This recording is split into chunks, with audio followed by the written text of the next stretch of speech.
اللہ الرحمن الرحیم۔ صرف 5 منٹ کا مدرسہ قرآن و حدیث کی روشنی میں 247واں دن 7 رمضان المبارک۔ نمبر 1، اسلامی تاریخ۔ حضرت داؤد علیہ السلام۔ اللہ تعالیٰ نے حضرت داؤد علیہ السلام کو حضرت عیسیٰ علیہ السلام سے تقریباً 1000 سال پہلے بنی اسرائیل میں پیدا فرمایا۔ آپ نے جالوت بادشاہ کو قتل کر کے بنی اسرائیل کو اس کے ظلم و ستم سے نجات دلائی۔ اللہ تعالیٰ نے انہیں دولت و حکومت کے ساتھ نبوت و رسالت بھی عطا فرمائی تھی۔ اس طرح وہ بنی اسرائیل میں دعوت و تبلیغ کی خدمت بھی انجام دیتے رہے اور ان کی اجتماعی زندگی کی نگرانی کا فرض بھی پورا کرتے رہے۔ حضرت آدم علیہ السلام کے بعد اللہ تعالیٰ نے آپ ہی کو خلیفہ کا لقب عطا کیا۔ اللہ تعالیٰ نے انہیں زبور نامی کتاب دی جس میں تورات کے مطابق احکام تھے، مگر اس کا اکثر حصہ اللہ کی حمد و ثنا، بشارت و خوشخبری، وعظ و نصیحت، علم و حکمت اور خدا کی تسبیح پر مشتمل تھا۔ اللہ تعالیٰ نے حضرت داؤد علیہ السلام کو ایسی آواز عطا فرمائی تھی کہ جب زبور کی تلاوت کرتے تو جنات و انسان، جنگلی جانور اور پرندے سب جھومنے لگتے اور ان کے ساتھ خدا کی حمد و تسبیح میں مصروف ہو جاتے۔ اللہ تعالیٰ نے ان کو پرندوں کی بولیاں سکھائی، لوہے کو ان کے لیے نرم کر دیا جس کی وجہ سے وہ آسانی کے ساتھ زرہ بنا لیتے اور لڑائی کے موقع پر ان کو پہن کر دشمن سے اپنا بچاؤ کر لیتے۔ ان کو بیچ کر اپنی روزی کا انتظام بھی کر لیا کرتے تھے۔ 40 یا 70 سال بنی اسرائیل پر کامیاب حکومت کی اور 100 سال کی عمر میں عبادت کی حالت میں ان کا انتقال ہوا، شہر سیہون میں دفن ہوئے۔ نمبر 2، اللہ کی قدرت، مخلوق کو رزق دینا۔ اللہ تعالیٰ نے دنیا میں جتنی مخلوقات پیدا کی ہیں ان تمام کو خواہ وہ خشکی میں ہو یا تری میں، جہاں کہیں بھی ہو، بر وقت رزق پہنچاتا ہے، اور یہ نظام جب سے دنیا قائم ہوئی ہے اس وقت سے لے کر قیامت تک چلتا رہے گا، مگر اس میں نہ کوئی پریشانی اور نہ کوئی تھکن ہو رہی ہے، جبکہ انسان چند افراد کی ضروریات زندگی کا انتظام کرنے میں پریشان ہو جاتا ہے۔ آخر پوری دنیا کے رزق کا انتظام کرنا اللہ کی کتنی بڑی قدرت ہے۔ نمبر 3، ایک فرض کے بارے میں، نماز کے لیے مسجد جانا۔ رسول اللہ صلی اللہ علیہ وسلم نے فرمایا، جو شخص صبح و شام نماز کے لیے مسجد جاتا ہے اللہ تعالیٰ اس کے لیے جنت میں مہمانی کا انتظام فرماتے ہیں۔ جتنی مرتبہ مسجد جاتا ہے اتنی ہی مرتبہ اللہ تعالیٰ اس کے لیے مہمانی کا انتظام فرماتے ہیں۔ نمبر 4، ایک سنت کے بارے میں، پانی پینے کا سنت طریقہ۔ نمبر 1، دائیں ہاتھ سے پینا۔ نمبر 2، بیٹھ کر پینا۔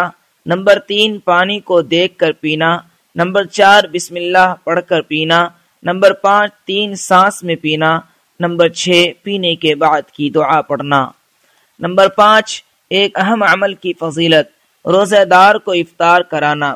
رسول اللہ صلی اللہ علیہ وسلم نے فرمایا، جو شخص حلال کمائی سے رمضان المبارک میں روزہ دار کو افطار کرائے اس پر رمضان کی راتوں میں فرشتے رحمت بھیجتے ہیں اور شب قدر میں جبرائیل علیہ السلام اس سے مصافحہ کرتے ہیں، اور جس سے جبرائیل علیہ السلام مصافحہ کرتے ہیں اس کی پہچان یہ ہے اس کا دل نرم اور آنکھوں سے آنسو بہتے ہیں۔ نمبر 6، ایک گناہ کے بارے میں، خودکشی کا عذاب۔ رسول اللہ صلی اللہ علیہ وسلم نے فرمایا، جس نے پہاڑ سے لڑک کر خودکشی کی وہ جہنم میں ہمیشہ لڑکتا رہے گا۔ جس نے لوہے کے ٹکڑے یعنی ہتھیار سے خودکشی کی اس کے ہاتھ میں وہ لوہا ہوگا اور جہنم میں ہمیشہ اپنے پیٹ میں گھونپتا رہے گا۔ جس نے زہر کھا کر خودکشی کی اس کے ہاتھ میں زہر ہوگا اور وہ جہنم میں ہمیشہ اسے پھانکتا ہوگا۔ فائدہ، اس زمانے میں جو لوگ گھریلو پریشانیوں یا کسی ٹینشن میں آ کر دوا کھا کر یا اونچائی سے گر کر یا کسی اور طریقے سے مر جاتے ہیں وہ اپنے لیے جہنم کا راستہ ہموار کرتے ہیں۔ نمبر 7، دنیا کے بارے میں، حضور صلی اللہ علیہ وسلم کے گھر والوں کا صبر۔ حضرت ابن عباس رضی اللہ عنہما بیان کرتے ہیں کہ رسول اللہ صلی اللہ علیہ وسلم اور آپ کے گھر والے بہت سی رات بھوکے رہتے تھے۔ ان کے پاس رات کا کھانا نہیں ہوتا تھا، جبکہ ان کا کھانا عام طور سے جو کی روٹی ہوتی تھی۔ نمبر 8، آخرت کے بارے میں، پرہیزگار لوگوں کے لیے خوشخبری۔ قرآن میں اللہ تعالیٰ فرماتا ہے، بے شک پرہیزگار لوگ باغوں اور چشموں میں ہوں گے، ان کو کہا جائے گا کہ تم ان باغوں میں امن و سلامتی کے ساتھ داخل ہو جاؤ، اور ہم ان کے دلوں کی آپسی رنجش کو اس طرح دور کر دیں گے کہ وہ بھائی بھائی بن کر رہیں گے اور وہ تختوں پر آمنے سامنے بیٹھا کریں گے۔ نمبر 9، طب نبوی سے علاج، منقع سے علاج۔ حضرت ابو ہند داری رضی اللہ عنہ کہتے ہیں کہ رسول اللہ صلی اللہ علیہ وسلم کی خدمت میں منقع کا تحفہ ایک بند تھال میں پیش کیا گیا۔ آپ صلی اللہ علیہ وسلم نے اسے کھول کر ارشاد فرمایا، اللہ کا نام لے کر کھاؤ۔ منقع بہترین کھانا ہے جو پٹھوں کو مضبوط کرتا ہے، پرانے درد کو ختم کرتا ہے، غصہ کو ٹھنڈا کرتا ہے اور منہ کی بدبو کو دور کرتا ہے، بلغم کو نکالتا ہے اور رنگ کو نکھارتا ہے۔ نمبر 10، قرآن کی نصیحت۔